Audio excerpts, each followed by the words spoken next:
வணக்கம். செல்வகுமாரின் இரவு 8 மணி வானிலை ஆய்வறிக்கை. அதிகாரப்பூர்வ வானிலை அறிக்கைக்கு இந்திய வானிலை ஆராய்ச்சித்துறை அறிக்கையை பார்க்கவும். 2025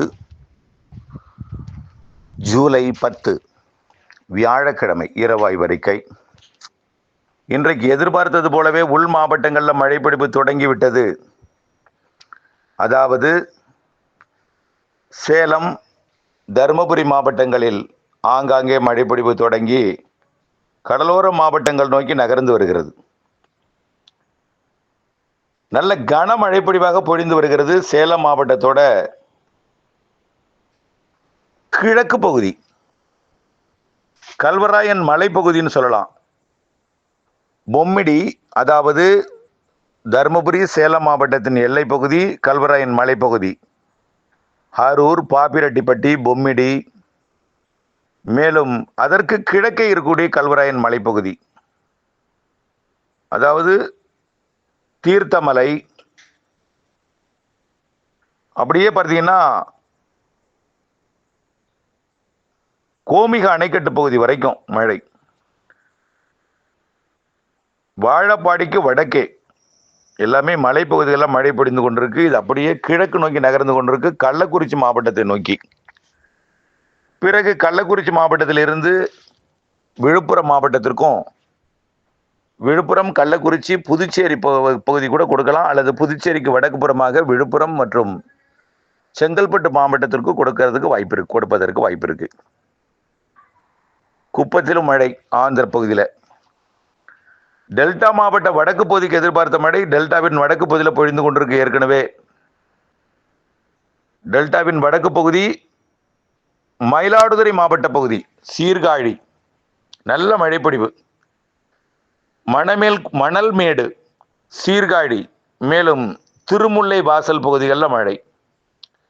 இதை விட நல்ல கூடுதல் மழை ஜெயங்கொண்டம், ஆண்டிமடம், சேத்தியார் தோப்பு, காட்டுமன்னார் கோவில், அணைக்கரை, மேலும் வீராணம், முட்டம் மற்றும் அப்படியே சிதம்பரம் மற்றும் புவனகிரிக்கெல்லாம் மழைப்பொழிவு கொடுக்க போகுது. பரங்கிப்பேட்டை, கிள்ளை, புவனகிரி, புச்சாவரம், சின்னக்காரமேடு, முடசொல் உடை போன்ற பகுதிகளுக்கெல்லாம் இன்றைக்கு நல்ல மழைப்பொழிவு இருக்கு. ஒரு 11 மணிக்குள்ள, அவ்வளோ நேரம் ஆகாது, ஒரு 10 மணிக்குள்ளே மழைப்பொழிவு வந்துவிடும் என்று எதிர்பார்க்கப்படுகிறது.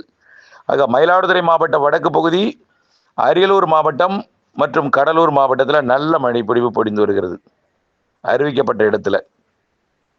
அதே போல ஏற்கனவே புதுக்கோட்டை மாவட்டம் மற்றும் ராமநாதபுரம் மாவட்டம் உள்பகுதி, அது ராமநாதபுரம்னு சொல்ல முடியாது, தேவக்கோட்டை மற்றும் காரைக்குடி, பிள்ளையார்பட்டி, அப்படியே பார்த்தீங்கன்னா ஆவுடையார் கோவில், அறந்தாங்கிக்கு தெற்கே தான் நினைக்கிறேன், அறந்தாங்கிக்கு வடக்கில் ஆவுடையார் கோவில், அறந்தாங்கிக்கும் மழை பொழிந்திருக்கும்.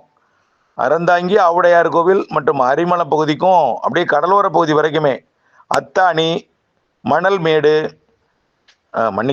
மணமேல்குடி, மல்லிப்பட்டினம், சேதுபாவச்சத்திரம், இங்கெல்லாம் மழைப்பொழிவுக்கு நல்ல கனமழை பொழிவுன்னு பார்த்தீங்கன்னா ஆவுடையார் கோவில், அறந்தாங்கி கனமழை பொழிவு பொழிந்திருக்கு. தேவக்கோட்டையும் அதே போல. இன்னும் பார்த்தீங்கன்னா சிவகங்கை மாவட்டத்திலையும் ஆங்காங்கே மழை தான். சிவகங்கை மாவட்டத்தோட மானாமதுரை, சிவகங்கை, மேலூர், மதுரை மாவட்ட வடக்கு பகுதி, மேலூர், நத்தம் பகுதி, இங்கெல்லாம் மழை. இப்போ அந்த மழைப்பொழிவு எங்கே இறங்கியிருக்குன்னா கடலுக்குள்ளே இறங்கியிருக்கு. பாக் ஜலசந்தி பகுதிக்குள்ள அம்மணி சத்திரத்துக்கும் முத்துப்பேட்டைக்கும் இடைப்பட்ட பகுதி, அதாவது டெல்டாவோட தெற்கு ஓரம் வழியாக கடலுக்குள்ளே போயிட்டே இருக்கு. அலையாத்தி காட்டுக்கு தெற்கே, அதாவது அதிராமப்பட்டினத்திற்கும் முத்துப்பேட்டைக்கும் தெற்கே, மணமேல்குடிக்கு கிழக்கே அது பயணித்து கொண்டிருக்கு. அது அப்படியே கோடியக்கரை முனையை ஒட்டி கடலுக்குள்ளே தான் பயணிக்கும் என்று எதிர்பார்க்கப்படுகிறது. மயிலாடுதுறை மாவட்டத்தில் நல்ல மழைங்க. இது ஒரு நல்ல மழை. மயிலாடுதுறை மாவட்டத்துக்கும் கடலூர் மாவட்டம், அரியலூர் மாவட்டத்திற்கும் நல்ல மழை. அதை விட கூடுதல் மழை, கனமழைன்னா மிக கனமழை பொழி கூட இருக்கலாம் மழையில். அதாவது கொட்டாம்பட்டி மலைப்பகுதி மற்றும் சித்தேரி, அந்தியூர், அதாவது அந்தியூர் எந்த அரியூர்னா அரூர் இருக்குல்ல, தருமபுரிக்கும் கிழக்கே மலைப்பகுதி அந்தியூர், மற்றும் அப்படியே பார்த்தீங்கன்னா சாத்தனூர் அணைக்கட்டு பகுதி திருவண்ணாமலைக்கு கூட வாய்ப்பு இருக்கு. சங்கராபுரம் உறுதி. சங்கராபுரம் மற்றும் கள்ளக்குறிச்சி மாவட்டத்தின் பெரும்பாலான பகுதிக்கு உறுதி. சரி, நாளைக்கு எப்படி இருக்கும்? இன்றைக்கு கடலோரம் வரைக்கும் மழைப்பொழிவு கொடுக்க வாய்ப்பு இருக்கு. சென்னை, திருவள்ளூருக்கும் வாய்ப்பு இருக்கு. நள்ளிரவுக்குள் மழைப்பொழிவு சென்னை திருவள்ளூருக்கு கொடுக்கும். அதிகபட்ச வாய்ப்பு 2 மணி 3 மணி கூட வந்து கொடுக்கலாம். நாளையும் மழைப்பொழிவு, நாளையும் இதே போல் இல்லை, நாளை இதை விட கூடுதல் பரப்பளவு மழைப்பொழிவு நாளைக்கு டெல்டா மாவட்டங்களுக்கு உறுதியாக தெரியுது. டெல்டா மாவட்டங்களில் கண்டிப்பாக உள் டெல்டா வடக்கு டெல்டா கண்டிப்பாக உண்டு. அப்படியே சென்னை வரைக்கும் பெரும்பாலான மாவட்டங்கள் இன்றைய மழைப்பொழிவில் நம்ம என்ன சொன்னோம், 10ஆம் தேதி தொடங்கும், அன்றைக்கே எல்லோருக்கும் பெய்யாது. 11ஆம் தேதி பரப்பில் அதிகரிக்கும், 12ஆம் தேதி மேலும் அதிகரிக்கும், 13ஆம் தேதி நல்ல ஒரு பரவலான மழைப்பொழிவை கொடுக்கும். தென் மாவட்டங்களுக்கும் 13, 14, 15 கிடைக்க வாய்ப்பு இருக்குன்னு சொல்லியிருக்கோம். ஆகவே படிப்படியாக மழைப்பொழிவு அதிகரிக்கும். நாளையிலிருந்து முழு நம்பிக்கை வந்துவிடும் உங்களுக்கு. நாளையிலிருந்து முழு நம்பிக்கை. அதே போல வரக்கூடிய நாட்களில் தென்மேற்கு பருவமழையும் படிப்படியாக தீவிரமடையும். இப்போ கேரளாவில் மழை, பாலக்காட்டு கணவாயில் சாரல் வந்திருக்கும், மீனாட்சிபுரம்லாம், நீலகிரி மற்றும் வால்பாறையில் நல்ல மழை பொழிந்து வருகிறது.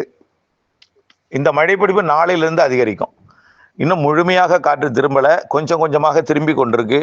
நாளை 11ஆம் தேதி நல்ல ஒரு செட் ஆகும். 11 விட 12 நல்லா மாறும், 12 விட 13 நல்லா மாறும். தென்மேற்கு பருவமழையும் வெப்பச்சலன மழை எல்லாமே 19, 20 தேதிகளில் காற்று சுழற்சி ஒன்று வங்கக்கடலில் உருவாக போகுது. அதாவது வளிமண்டல சுழற்சி, மேலடுக்கு சுழற்சி. இது குளிர்விக்கும் அமைப்பு ஏற்படுத்தி இந்த வார இறுதியில் 3வது வாரத்தோட இறுதி பகுதி 18, 19, 20 நல்ல மழைப்பொழிவு இருக்கும். அடுத்த சிஸ்டம் ஸ்ட்ராங்கானது. அடுத்த சிஸ்டம் மாத இறுதியில் நல்ல ஒரு மழைப்பொழிவு. இப்படியே மழை இருந்துகிட்டே இருக்கும். இது வரைக்கும் வெயில் மட்டுமே கொடுத்துச்சு. இனிமேல் வெயிலுக்கு பின் மாலை இரவு இடி மழைப்பொழிவு உண்டு. இது வரைக்கும் தென்மேற்கு பருவமழை கேரளாவில் வலு குறைந்து சாரல் கூட இல்லாமல் இருந்துச்சு. இப்போ சாரல் வர தொடங்கியிருக்கு. பிறகு மழையாக மாறிவிடும், நல்ல மழையாக மாறிவிடும். தொடர்ந்து இது ஆகஸ்ட் இறுதி வரைக்கும், இந்த மாதத்தில் ஒரு 2 வாரம், இப்போ 2, 10, 20 நாள், அடுத்த மாதத்தில் ஒரு 30 நாள், ஒரு 50 நாளைக்கு நல்ல மழை இருக்குது. ஏன் சார் அப்புறம் செப்டம்பரில் இல்லையானா, செப்டம்பர் முதல் வாரத்தில் கொஞ்சம் தீவிரம் குறைஞ்சி 2வது வாரத்துலேருந்து பிக்கப் ஆகும். 3வது 4வது வாரம்லாம் கனமழை காத்திருக்கு. 2வது 3வது 4வது வாரம், அக்டோபர் முதல் 2 வாரம், அப்புறம் வடகிழக்கு பருவமழை அதை விட கூடுதலாயிடும். ஆகவே நல்ல மழைப்பொழிவு காத்திருக்கு. நாளையிலிருந்து இப்போ இன்றைக்கு நீங்கள் பாப்பிரெட்டிப்பட்டி, அரூர், பொம்மிடி மற்றும் ஏற்காடு பகுதி, இப்படியே பார்த்தீங்கன்னா சேலம் மாவட்டம், கல்வராயன் மலைப்பகுதி, கள்ளக்குறிச்சி மாவட்ட